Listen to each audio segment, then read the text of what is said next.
The London Escape Plan. How to break out of the system in 2026. You did everything right. You followed the path that was supposed to work. You studied. You worked hard. You built your CV. And eventually, you landed a job in one of the most important cities in the world. London. On paper, this is where things are supposed to come together. This is where opportunity lives. This is where careers are built, where networks form, where ambition turns into reality. And yet, something doesn't feel right. Every month, your salary comes in, and for a brief moment, it feels like progress. But then the bills start to leave your account. Rent, transport, utilities, food, small things, big things, expected things, unexpected things. And before you know it, you're back where you started, waiting for the next payday. You look at your life and think, I'm earning a decent salary. So why does it feel like I'm getting nowhere? This is the part no one explains clearly. Because the truth is, you're not failing. You're inside a system that was never designed for you to get ahead. This is what we call the London trap. And once you see it properly, everything starts to make sense. London is not just expensive. That's the surface level explanation. What makes it powerful is how it quietly restructures your entire financial life. Your income might look good, but your fixed costs rise to meet it. Rent absorbs the majority of your earnings before you even have a chance to make a decision.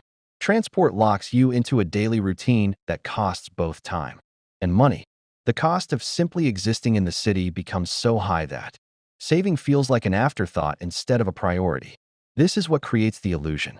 You are earning more than most people in the country, yet you feel like you are constantly behind. You are surrounded by success, yet privately dealing with financial pressure. You are told you are doing well, but your bank account tells a different story. That contradiction is not accidental. It is structural, because in London, your real income is not your salary. Your real income is what's left after everything that you cannot avoid paying. And for many people, that number is dangerously low.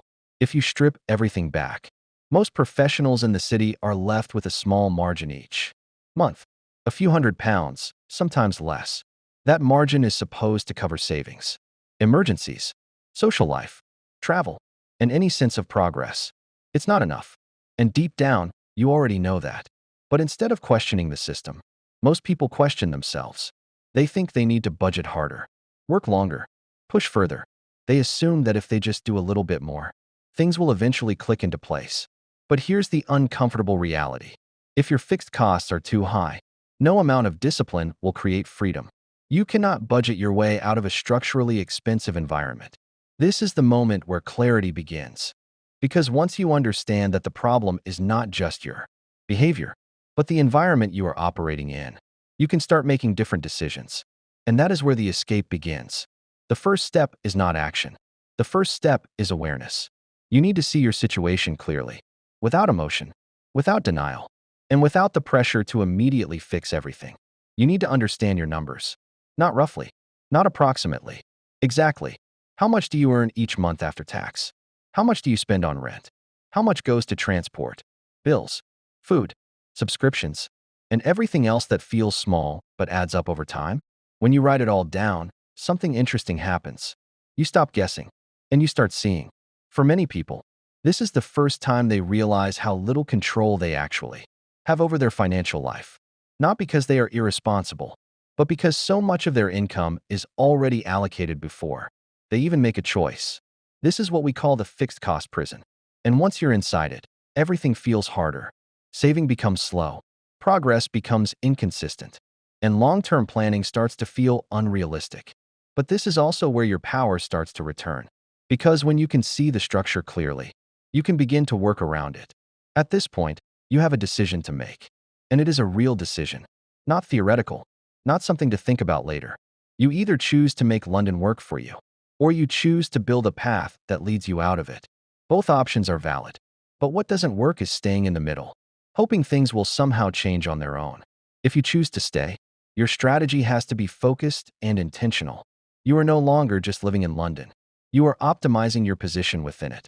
That means understanding that your income is your primary lever. Small savings matter, but large financial shifts come from increasing what you earn. A salary increase in London does not just improve your lifestyle. It changes your entire trajectory. It gives you breathing room. It gives you options. It allows you to build momentum instead of constantly recovering. At the same time, you look for pressure points in your expenses. Not everything can be reduced, but some things can. Housing is the biggest one. It is also the most difficult emotionally, because it is tied to comfort, identity, and independence. But the reality is simple. Even a small change in your housing situation can unlock thousands of pounds a year. And that money is not just money. It is time. It is flexibility. It is freedom. If you can reduce your costs and increase your income at the same time, you create something powerful, a gap. And that gap is where your future starts to grow. But not everyone wants to stay. And for many people, staying no longer makes sense. If you feel like the city is taking more than it is giving, then your goal shifts. You are no longer optimizing. You are preparing to leave. But leaving is not an emotional decision. It is a strategic one. This is where most people go wrong. They reach a breaking point. They feel overwhelmed. And they want out immediately. But without a plan, leaving can create new problems instead of solving old ones. So the goal is not to escape quickly.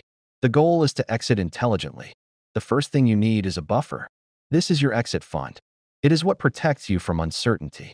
It is what allows you to move without panic. It is what turns a risky decision into a controlled transition. For most people, this number sits somewhere between 3,000 and 10,000 pounds. That might sound like a lot, but it becomes manageable when you break it down into months, instead of one large target. This is where temporary sacrifice becomes strategic. You are not cutting back forever. You are creating a window of focus. Every pound you save is a step away from dependency on a system that is not working for you. Once you have momentum, the process accelerates. The next step is choosing where to go. And this is not just about cost. It is about alignment. You are looking for a place where your income, your lifestyle, and your long-term goals make sense together. A place where your money stretches further, where your time is less compressed, and where your future feels more achievable. At the same time, you secure your income. This is non-negotiable. You do not leave without a plan. Whether that means finding a remote role, transferring within your company, or securing a new job before you move, stability comes first. Because the goal is not just to leave London. The goal is to improve your life. And once everything is in place, you make the move, not as an escape, but as a transition into a better structure. The first few months after leaving are important. This is where you stabilize. You resist the urge to immediately upgrade your lifestyle. You keep your costs controlled. You rebuild your routine. And you allow yourself to experience what it feels like to have space again. System that requires a different strategy. And now you have one. So whether you choose to stay and rebuild your finances, or leave and create a new life somewhere else, remember this. Your worth is not defined by your postcode. Your success is not measured by how long you can survive in a high-cost environment. And your future is not fixed. You have more control than you think. You just needed to see the system clearly first. And now you do.